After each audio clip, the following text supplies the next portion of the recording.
जब आँखों में अरमान लिया, मंजिल को अपना मान लिया, मुश्किल क्या आसान क्या बस ठान लिया तो ठान लिया। नमस्कार दोस्तों, एक बार फिर से नई क्लास में आप सभी का स्वागत है। तो दोस्तों आज की क्लास में पीटीईटी प्रैक्टिस सेट 5 को सॉल्व करेंगे। तो जो भी विद्यार्थी पीटीईटी की तैयारी कर रहा है तो इस क्लास को पूरा जरूर देखें। तो बिना टाइम वेस्ट किए बढ़ते हैं क्लास की तरफ। तो देखिएगा, फर्स्ट क्वेश्चन है आपका, सबसे शक्तिशाली मराठा शासक था वह कौन था? बाजीराव विश्वनाथ, छत्रपति शिवाजी, शाहूजी, बालाजी बाजीराव। देखिए, इनमें से सबसे शक्तिशाली मराठा शासक था वह कौन था? तो वो हमारे छत्रपति शिवाजी था, जो मराठा शासक का सबसे शक्तिशाली शासक था। Option number B Chhatrapati Shivaji हो जाएगा सही आंसर। अगला क्वेश्चन देखिएगा, निम्नलिखित में से कौन हमारे सौरमंडल का सबसे बड़ा ग्रह? पृथ्वी, यूरेनस, बृहस्पति, शनि। इनमें से सौरमंडल का सबसे बड़ा ग्रह वह कौन सा है? तो वो हमारे बृहस्पति है। ऑप्शन सी बृहस्पति हो जाएगा सही आंसर। और लास्ट में आपको कमेंट करके बताना कि आपके कितने क्वेश्चन सही होते हैं। अगला क्वेश्चन देखिएगा, गौतम बुद्ध के संदेश देने की भाषाएं वह क्या थी? मगधी, भोजपुरी, संस्कृत, पाली। देखिए, जो गौतम बुद्ध थे उनकी संदेश देने की भाषा थी वो क्या थी? तो वो हमारे पाली थी। ऑप्शन नंबर डी हो जाएगा सही आंसर।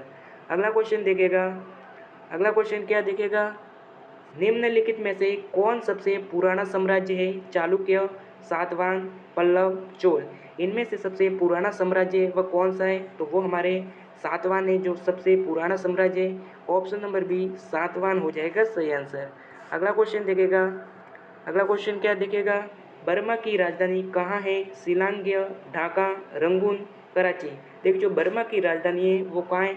तो वो हमारे रंगून में। ऑप्शन नंबर सी रंगून हो जाएगा सही आंसर, जहाँ बर्मा की राजधानी है। अगला क्वेश्चन देखेगा, अगला क्वेश्चन क्या देखेगा, प्रथम अंतर्राष्ट्रीय पृथ्वी शिखर सम्मेलन आयोजित किया गया था वो कहाँ आयोजित किया गया था? कनाडा में, ब्राज़ील में, दक्षिण अफ्रीका में, यूरावक्स में। देखिए, जो प्रथम अंतर्राष्ट्रीय पृथ्वी शिखर सम्मेलन है वो कहाँ आयोजित किया गया था? तो वो हमारे ब्राज़ील में किया गया था, यानी ऑप्शन नंबर बी ब्राज़ील हो जाएगा सही आंसर। अगला क्वेश्चन देखिएगा, अगला क्वेश्चन क्या है, तिब्बत में ब्रह्मपुत्र नदी को किस नाम से जाना जाता है? सुबनसिरी, सांगपो, लोहित, देबांग। देखिए, जो तिब्बत में ब्रह्मपुत्र नदी है उसको किस नाम से जाना जाता है? तो उसको हमारे सांगपो के नाम से जाना जाता है। ऑप्शन नंबर बी सांगपो हो जाएगा सही आंसर। अगला क्वेश्चन देखिएगा, अगला क्वेश्चन क्या देखिएगा, निम्नलिखित में से कौन सा जीवाश्म ईंधन है? लकड़ी, यूरेनियस, पवन, उपरोक्त में से कोई नहीं। देखिए, इनमें से कौन सा जीवाश्म जीवाश्म ईंधन है वो कौन सा है? तो वो हमारे उपरोक्त में से कोई नहीं है। ऑप्शन नंबर डी हो जाएगा सही आंसर। अगला क्वेश्चन देखिएगा, उपराष्ट्रपति पदेन अध्यक्ष है वह कौन है? राष्ट्रीय विकास परिषद का, राज्यसभा का, योजना आयोग का, लोकसभा का। तो यहाँ पर आपका राज्यपाल का हो जाएगा सही आंसर। Option number B. अगला क्वेश्चन देखेगा, अगला क्वेश्चन क्या देखेगा, निम्नलिखित में से क्या पृथ्वी के घूर्णन का परिणाम है? ज्वारभाटा, कैरोरीशियन बल, गुरुत्वाकर्षण बल, ग्रहण। क्या हो जाएगा? तो यहाँ पर आपका कैरोरीशियन बल हो जाएगा सही आंसर। ऑप्शन नंबर बी हो जाएगा सही आंसर। अगला क्वेश्चन देखेगा, अगला क्वेश्चन क्या है, विकास अंतरव प्रक्रिया है वह विचार संबंधित है वह किससे है? निरंतरता का सिद्धांत, अंत संबंध का सिद्धांत, अंतक्रिया का सिद्धांत, एकीकरण का सिद्धांत। तो क्या हो जाएगा? तो यहाँ पर आपका ऑप्शन ए निरंतर का सिद्धांत हो जाएगा सही आंसर। अगला क्वेश्चन दिखेगा, अगला क्वेश्चन क्या दिखेगा, प्राथमिक शिक्षक के लिए निम्नलिखित में से किसका अध्ययन सर्वाधिक उपयोगी है? खगोल विज्ञान, कानून, बाल मनोविज्ञान, सांख्यिकी। देखिए, जो प्राथमिक शिक्षक है उनके लिए निम्नलिखित में से किसका अध्ययन सर्वाधिक उपयोग है? तो वह हमारे बाल मनोविज्ञान का अध्ययन सर्वाधिक उपयोग है। ऑप्शन नंबर सी बाल मनोविज्ञान हो जाएगा सही आंसर, और ये रीट में भी पूछा गया प्रश्न है। अगला क्वेश्चन देखेगा, अगला क्वेश्चन क्या देखेगा, बच्चों के बौद्धिक विकास के 4 विशिष्ट चरणों को प्रतिपादित किया गया है वो किसके द्वारा किया गया है? एरिकसन द्वारा, कोलहबर्ग द्वारा, पियाजे द्वारा, स्किनर द्वारा। तो यहाँ पर आपका क्या हो जाएगा? ऑप्शन नंबर सी पियाजे के द्वारा। ऑप्शन नंबर सी हो जाएगा सही आंसर। अगला क्वेश्चन देखेगा, अगला क्वेश्चन क्या देखेगा, निम्नलिखित में से किस चरण में बच्चे अपने स्ववयस्क समूह के लिए सक्रिय सदस्य बन जाते हैं? वयस्कता, किशोरावस्था, बाल्यावस्था, शिशुवावस्था। क्या हो जाएगा? तो यहाँ पर आपका ऑप्शन नंबर बी किशोरावस्था हो जाएगा सही आंसर। अगला क्वेश्चन देखिएगा मस्तिष्क मापन का तात्पर्य वह क्या है? मस्तिष्क का चित्र बनाना, बोधायित्व को बढ़ाने की तकनीकी, साहसिक कार्य हेतु कार्य योजना, मस्तिष्क के कार्यकलापों का अनुसंधान करना।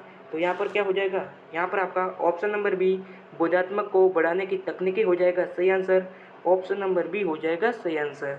अगला क्वेश्चन देखिएगा किसको अभिप्रेरित शिक्षक का चिन्ह माना जाता है?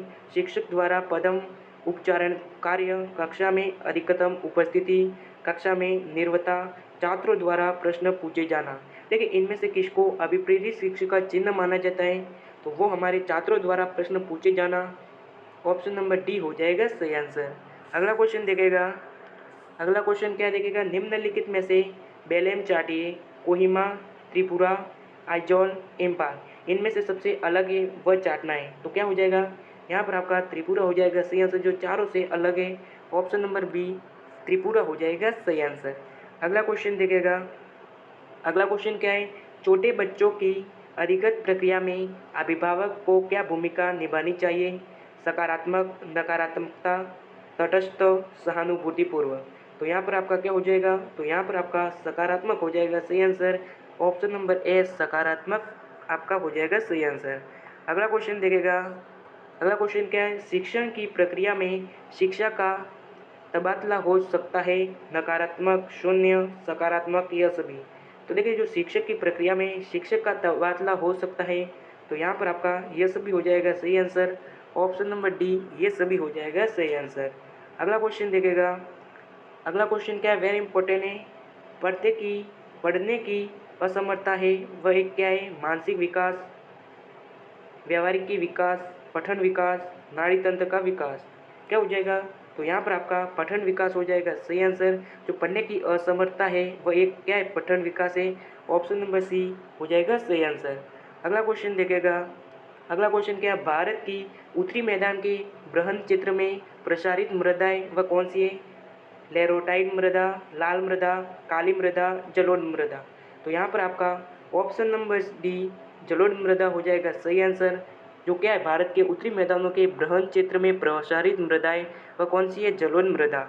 ऑप्शन नंबर डी जलोढ़ मृदा हो जाएगा सही आंसर। अगला क्वेश्चन क्या देखिएगा? निम्न में से कौन एक अर्धचालक है? फास्फोरस, कांच, सिलिकॉन, कास्ट। देखिए इनमें से कौन सा एक अर्धचालक है? तो वो क्या हो जाएगा? यहाँ पर आपका सिलिकॉन हो जाएगा सही आंसर, जो क्या है? एक अर्धचालक है। ऑप्शन नंबर सी हो जाएगा सही आंसर। अगला क्वेश्चन क्या है? मध्यसबरादी प्रथा किसके द्वारा लागू की गई थी? अकबर, बाबर, जहांगीर, शाहजहां। देखिए जो मध्यसबारी प्रथा है वह किसके द्वारा लागू की गई थी? तो वो हमारे अकबर के द्वारा लागू की गई थी। ऑप्शन ए अकबर हो जाएगा सही आंसर। अगला क्वेश्चन क्या देखिएगा?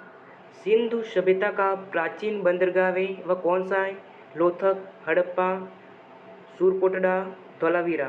देखिए जो सिंधु सभ्यता का प्राचीन बंदरगाह है वह कौन सा था? ये वेरी इंपॉर्टेंट क्वेश्चन है। क्या हो जाएगा? तो यहाँ पर आपका लोथल हो जाएगा सही आंसर। जो सिंधु सभ्यता का प्राचीन बंदरगाह है वह कौन सा था? लोथल। ऑप्शन नंबर ए हो जाएगा सही आंसर। अगला क्वेश्चन क्या है देखिएगा? एक खगोलीय इकाई निम्न में से बीच औसतन दूरी होती है वह कितनी होती है? किसकी होती है? बृहस्पति तथा सूर्य, पृथ्वी तथा चंद्रमा, प्लेटो तथा सूर्य। तो क्या हो जाएगा? तो यहाँ पर आपका ऑप्शन नंबर बी पृथ्वी और सूर्य हो जाएगा सही आंसर।